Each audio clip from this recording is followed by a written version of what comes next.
G'day guys and welcome back to the Aussie Gooner channel. I'm Steve-O, I'm the Aussie Gooner, and today I'm going to be doing the match preview between the big game. It's coming up for Arsenal against Aston Villa. Big game, yes, I said big game. Big game. Aston Villa is now a big game. Can you believe it?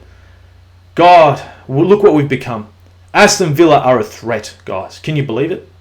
Can you believe it? Now, I know everyone's going to be down. I'm down. As you can see, I'm down. Due to the fact of the game that we just had against Crystal Palace and the shambolic performance in that. I mean, honestly, we honestly played football for about 20 to 25 minutes of that whole game. The rest of it was, I don't know what it was, but it wasn't football. It was an absolute joke. It was literally men against boys for about 60 odd. But anyway, that's in the past. We scraped the point. Now we got to look at the upcoming game against Aston Villa.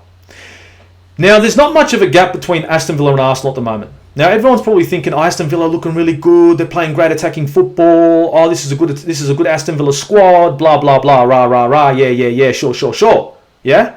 But Aston Villa aren't looking phenomenal. Now, we're not looking good. We've made teams look good. We made Crystal Palace look good. That's only because we were playing poorly. And we've played poorly for the last 2 games.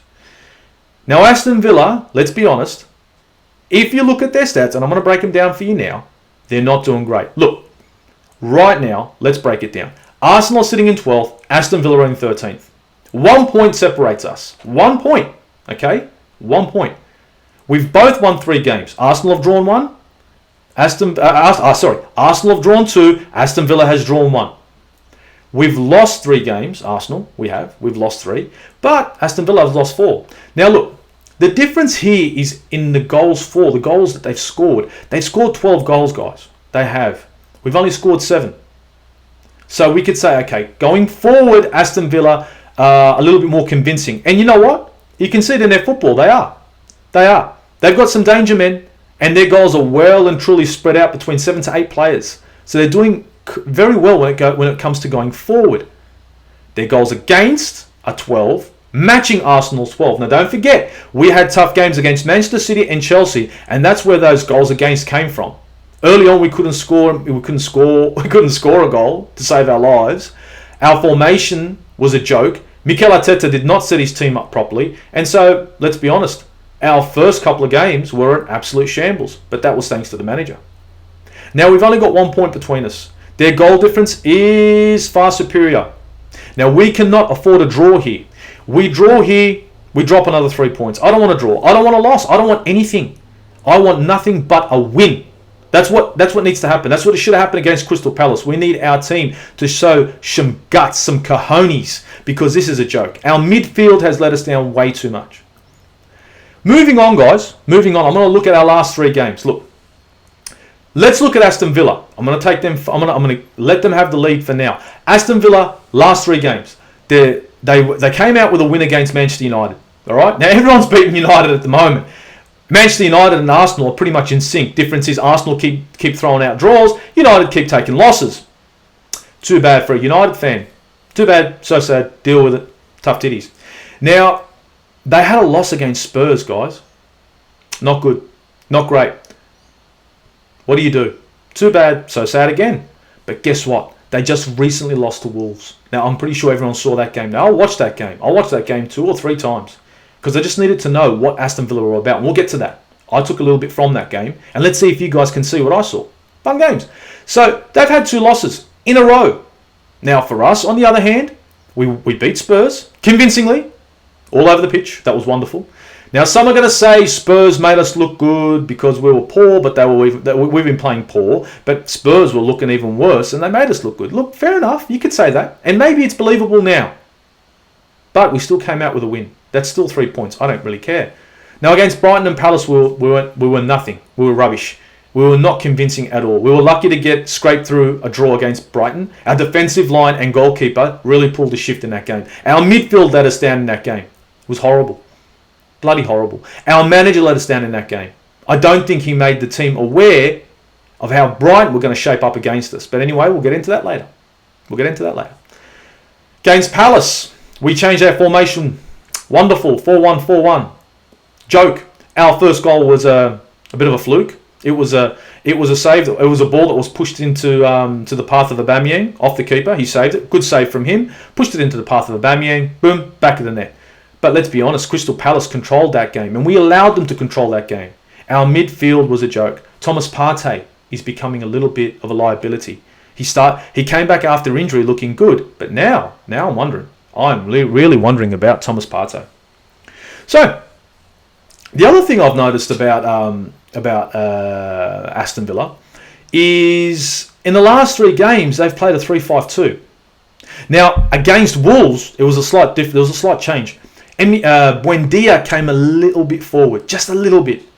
So that made him a little bit more of an attacking threat. And I think they might shape up the same way. Having Buendia a little bit further forward will just allow him to be able to pass on the ball to Danny Ings, God help us, and Ollie Watkins that much easier. A bit more of an attacking threat. Buendia hasn't had the best of seasons, but he has been key to Aston Villa's games. Now don't get me wrong, not many assists, but he knows how to move the ball. He knows that he's always in position. He's smooth on the ball. He's not doing too badly. I'd love to say the same thing about Odegaard right now, but I can't. What can I say? Now look, I'm going to look at their threats. I'm going to look at their threats. I'm going to look at our threats. Let's talk about their highest goal scorer, or our highest goal scorer, Pierre, Emerick, Aubameyang. Pierre-Emerick Aubameyang, 3 goals thus far, and you know what? He's our highest goal scorer. And you know, to be perfectly honest, no one's surprised. He's the only one who's going to be able to put the ball in the back of the net successively. But it would be much better if we could get decent assistance to Pierre-Emerick Aubameyang. If we can have Odegaard actually put through and create some chances for him. And if we could have our bloody manager play a formation that actually helps Aubameyang score goals and not put him out in the desert on his own in a 4-1-4-1.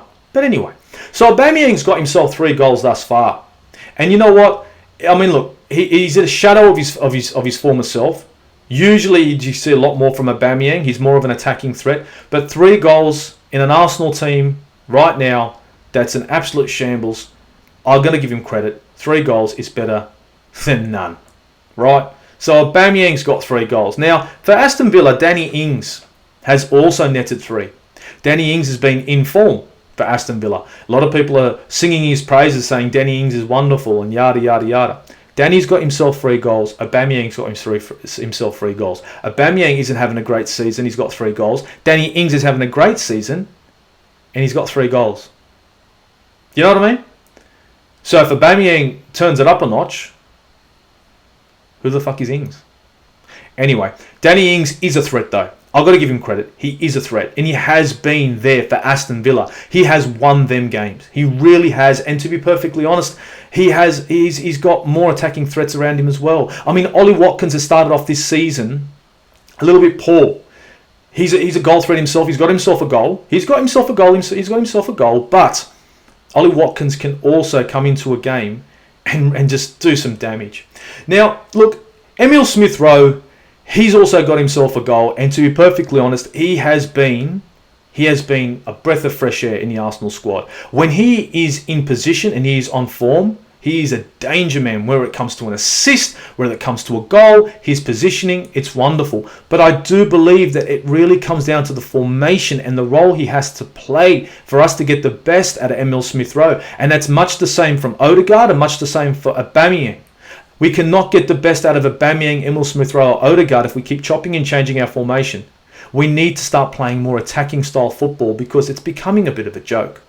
So Emile Smith-Rowe right now, to be perfectly honest, he's been having a half decent season. He's got himself a goal, he's got himself an assist, and you know what? He's doing really well for Arsenal. And look, end of the day, a goal here, a goal there wins us games. 1-0 to the Arsenal is good enough for me, guys. 1-0.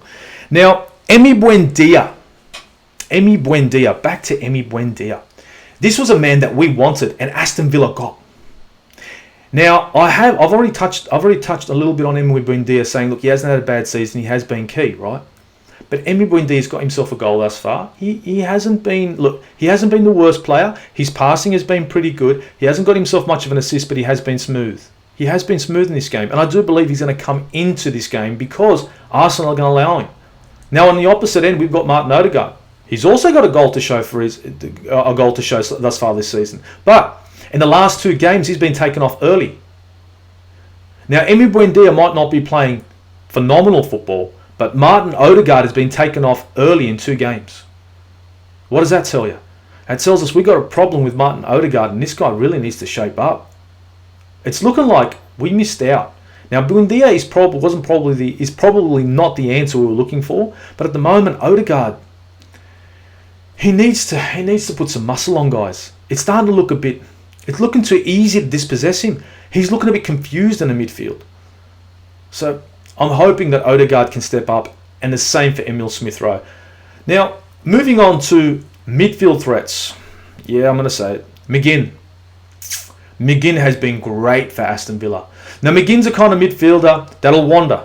I've seen him run over to the wing, put a ball in, but he loves taking shots from outside the box. This guy is dangerous. And right now, you can see the confidence beaming from him. McGinn is really in great form right now. He's taking shots on goal, and they're looking wonderful from outside the box. I'd love to say the same for Thomas Partey. McGinn's got himself right now, 2 goals. There it is. 2 goals so far this season. Thomas Partey, God help us. Thomas Partey, he has had shots on goal, numerous shots on goal, but they've been an absolute joke. He's got nothing to show for any of the shots that he's taken. Defensively, woeful. In possession, soft. Again, look at our midfield. Odegaard letting us down in comparison to Buendia. Partey letting us down in comparison to McGinn. This is where the battle can be won and lost, guys. We need Partey to show up. We need Odegaard to show up, because McGinn and Buendia are definitely going to show up. Aston Villa are going to show up. And if we show up, we can win this game. But if we keep coming into this game with the attitude being soft, dropping our heads when we go down a goal, or going up a goal and then going on the back foot and hopefully defending it, we're not going to win this game. We'll be lucky to draw. Like, seriously, guys. Anyway, moving on to defence. For me, our best defender thus far is going to be Gabriel. Now, Gabriel's only had 5 appearances this season, but he's had 7 tackles, 22 clearances, and he's won 21 duels. That's pretty decent for a guy who's only been on the field 5 times for Arsenal. And he has been key to our defence. He commands the defence. Now, Ben White is his partner in crime, and yes, he didn't have the best game against Crystal Palace. He didn't. But let me tell you something. I know he's not playing wonderfully, but if our midfield would shape up, our defenders wouldn't look so ordinary. We've got a decent backline, but there's no way in the world the backline's going to be able to defend our goal or defend Arsenal in any which way if the midfield just opens up like a pub toilet door every time. Seriously. Partey gets bullied, loses the ball, and our defenders are on the back foot. It's an absolute joke. It's like the defenders have to hang back throughout the whole game and just put every single player on side. Mainly because the midfield are just non-existent. But look, Gabriel has been a breath of fresh air for Arsenal this season though so far, and he's been doing great. Now, his opposite number is the captain for Aston Villa, and I was hoping that Gabriel would be the captain for Arsenal. But anyway, Mings. Now, Mings has had seven appearances for Aston Villa. He's only had 3 tackles. 3. He's had 23 clearances to Gabriel's 22. Pretty close. Now, this is where it kind of changes up. Duels. Remember I said Gabriel had 21 duels? 1? Well, Mings has got 35. So Mings, yes, he has played more games. He's played 2 more games. And he has got a few more duels won in comparison to Gabriel.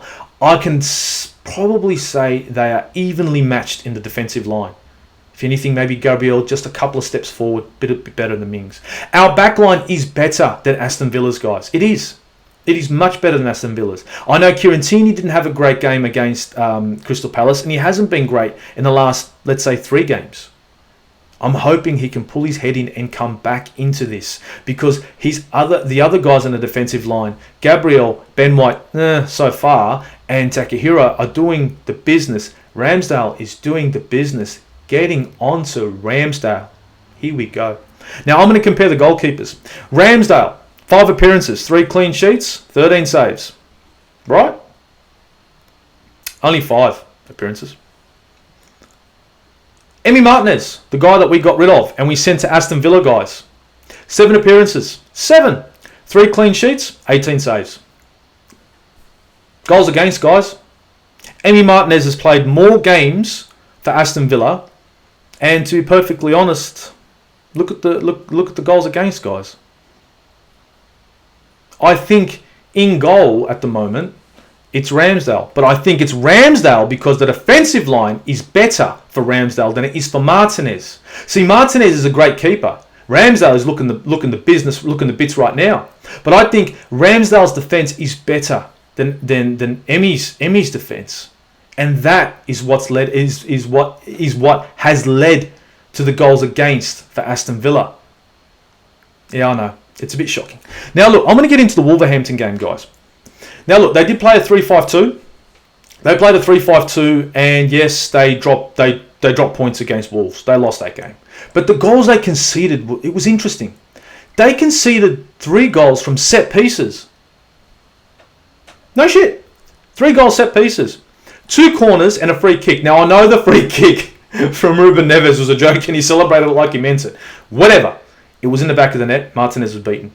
But the 2 other goals came from corners. Corners. Now, what happened in these corners was the ball would come in. No, it wasn't scored straight off the corner. Okay? There was a shot. Ball was deflected outside the box. But then it would be played back in again. And that's when Aston Villa were weak. Their defenders weren't in the right shape. No one was defending the goal. And of course, they were chopped up by Wolves. The ball was passed back outside the box, back into the box, and it was in the back of the net. Now, don't get me wrong. Some of those goals were a bit scrappy, but a goal is a goal. Our goal against Crystal Palace was scrappy, but it was a goal, and it got us 1 point. Yeah? Now, 2 of those goals came from crosses, set pieces, and their defenders couldn't hold their shape. And that's what caused Aston Villa to lose this game. Early on in that game, I mean, for God's sake, one of the defenders put Wolverhampton striker, gave the ball pretty much right over to the Wolverhampton striker. It was an absolute joke. They were almost 1-0 down off the bat. I think that was within the first 10 minutes. So look, I know in the midfield we're looking a bit weak, but defensively I think we're a better team.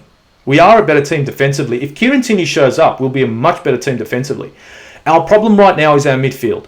Our midfield really needs to step up. If our midfield steps up in this game, and if we can play a 4-2-3-1, knowing that they're going to play a 3-5-2, more than likely a 3-5-2 with Buendia forward, and we get ready for this, we could take the game to them. But it's completely dependent on Thomas Partey, Martin Odegaard, and if it's Sambi Lokonga, or whoever is going to partner Partey in the midfield. Cross fingers, guys, that we can play this game the way I know Arsenal can play. Now look, moving on to Saka. I haven't heard much news about Saka. Right now I'm hearing, it's positive. Saka's injury doesn't look that bad. It was a muscle strain. But I think Arteta's going to give him up until game day to prove his fitness. Now, there's 2 sides to the coin here. I wouldn't mind Saka to be on the pitch, but I don't want an injured player on the pitch. If Saka is not ready to start this game, Saka shouldn't start this game. If Saka is injured, Saka shouldn't start the game. I don't want a Harry Maguire on the field, injured, to cost us the game. Yeah, you heard me. Harry Maguire was more than likely injured for Man United, and look what we got. If Saka is going to be 50-50 in this game against Aston Villa, hang out on the bench. Let's start Martinelli. Different style of winger. 4-2-3-1. Put him out in the wing. He doesn't like to cross the ball in. Who cares? This guy wants to cut in every time. Let him cut in. Let him cut in. Let him cut in. We can put Emile Smith-Rowe on the right if we have to. If we have to, put Martin Odegaard in the middle. We can put Sambi Lokonga beside Partey and pray. Because Sambi hasn't had the worst start, but Partey needs to show up. Guys, I'm hoping that we're gonna show up for this game. We're at home. We're at home. And I need the Emirates to be a fortress. And not a place where we just get pushed over and muscled. Now look, there's a lot of different arguments we can have for formation. Does Lacazette get a start? Does he not get a start? We could play numerous formations, but I'm not going to get into that. At the moment, what I'm seeing from Arsenal is 4-1-4-1, 4-2-3-1. That is it. Now, a 4-4-2 would work for me, but it's not going to happen. Lacazette and Aubameyang up front, yep. Play a diamond in the midfield, why not? Won't happen. Arteta won't do that. The guy is tactically inept. So, if we can come out with a 4-2-3-1 and not a 4-1-4-1, I mean, don't get me wrong, the 3-5-2 is perfect for the 4-2-3-1. But if we know they're going to play that formation, we can set ourselves up better, prepare ourselves better, so that way we can take the game to them. We need to start pressing from the get-go, and not for just 20 minutes. We need to press in the attack, and we need to harry. We need to pressure Aston Villa in defence. We need to get physical, guys, much like Crystal Palace got physical with us. That move on Saka, that foul on Saka, that's classic Vieira saying we've got a danger man there, take him out. Don't kill him, take him out. And they did. It's called being ruthless, and we need to get ruthless. We need to get dirty. We need to get hard. We need to play the game strong. We've got to stop being soft. Because if we're going to be soft, we're going to be pushed over in every game, guys. Look, I'm hoping we're going to get a win, but I'm not going to hold my breath. I hate to say this, but I'm predicting that we're either going to be lucky to get a draw, or a loss. It's probably going to be a loss, guys. Because I have a bad feeling the soft Arsenal's going to show up in this game. I would love to be wrong. Arsenal, prove me wrong. I want to be wrong for this. I've been wrong when I've backed you guys. I can't get our formation right because neither can Arteta. We can't predict the formation. Oh, it's unpredictable. That's wonderful. It's not wonderful if the players can't play in that formation either. Aubameyang, this formation doesn't work for him. He needs more support. He needs his wingers coming in. He can't be the only line of attack. He cannot hold up the ball. He can't. He gets muscled all the time. Mings is going to be hammering Aubameyang. Hammering him. You saw the duels, guys. This guy's doing well. And he's going to be pushing on Aubameyang. Look at that stat, Arteta. Do you start Lacazette as the number 9 to hold up the ball, because that's what he does, and play Aubameyang on the left? Does Lacazette start as a striker? Aubameyang plays on the left? Why not? Why not? So look, I'm going to put my formation up. Let's see if it works. Let's see if bloody Arteta listens to me or anyone. Ramsdale in goal. We all know that's going to be the gun. That's going to be the gun keeper. Leno's probably never going to get a look in unless Ramsdale gets injured. Let's be honest. We're going to see Takahiro on the right. Okay, he's been playing pretty well lately, even though the midfield has let him down. We're going to see Ben White beside Takahiro. Again, the midfield has let him down. He hasn't been great. We can fault him for one goal or even 2 goals against Palace. Gabriel beside him, he's been great. I'm loving what I'm seeing from Gabriel, but he's just being let down. I want him to be our captain, guys. I need him to be our captain. Now, big call. Do we start Kieran Tierney in poor form? Do we? Or does Nuno start? I'm saying Nuno. I know I'm sorry, guys. I'm saying Nuno. I think Tierney needs to sit this one out. Poor performances. He doesn't deserve a start. He doesn't. Now Partey's going to play in the midfield because we don't have much of a midfield anymore. I mean, we could even throw El Neni in there instead of Partey at the moment. It'd probably be better. But Partey's probably going to be the one that starts because it doesn't matter what he does. Now, if they put Lokonga in there, that'd be great. But if they put El Neni in there, that's 2 like-for-like midfielders in a 4-2-3-1 and it won't work. It won't work. We won't be able to move the ball forward. So hopefully they put Lokonga in there. Odegaard's going to lead. He's going to be our attacking midfielder. And I need him to start playing like an attacking midfielder. I need him to show up. I really do. I think we all want him to show up right now. You know what I mean? You got yourself a goal, but you've disappeared for the last 2 games, and it's fucking pathetic, mate. It's bloody pathetic.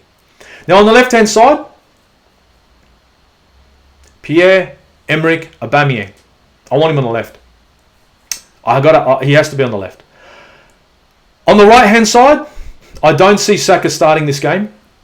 I'm not going to hold my breath. So I'm going to play a formation without Saka, even though I'd like him to start, but let's say he doesn't. On the right-hand side, I'm going to put Emile Smith-Rowe on the right. No Pepe and no Martinelli.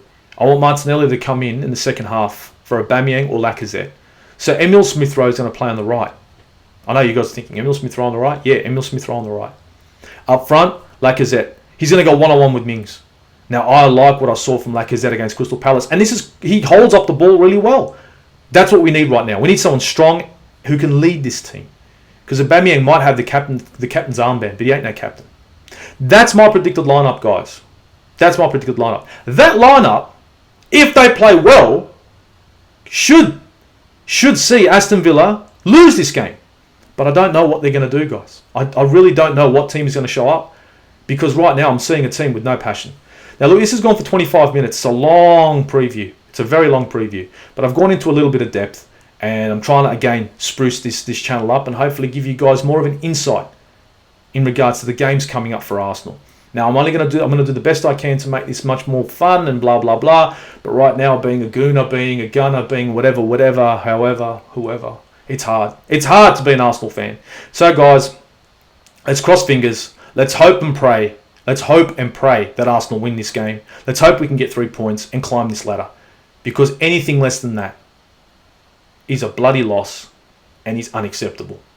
From the Aussie Gooner, it's Uru, guys. Uru.